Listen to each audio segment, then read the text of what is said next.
stalled out on the interstate tonight. Not another headlight for miles and miles. Then I saw it standing there in black and white. That old booth, like it's waiting just for me to find.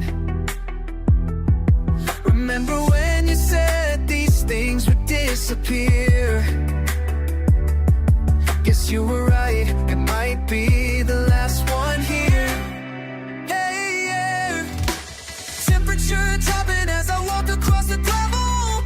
No reception on my phone, nowhere left to travel. Every step closer feels like stepping back in time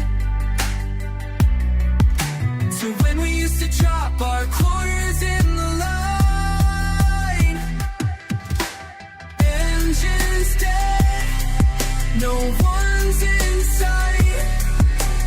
Just this payphone in fading light. One last call booth, a desperate plea, but the line is dead. No one answers me. They say it's Earth's last working telephone, standing guard on this forgotten stretch of road.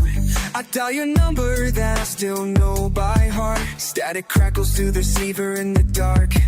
7 digits that I've carried all these years, now just echoes that nobody ever hears. My breath is fogging up the scratched up glass, watching memories of a slowly fade and pass. Every number punch feels more like letting go of all the things we said so long ago. Engines dead,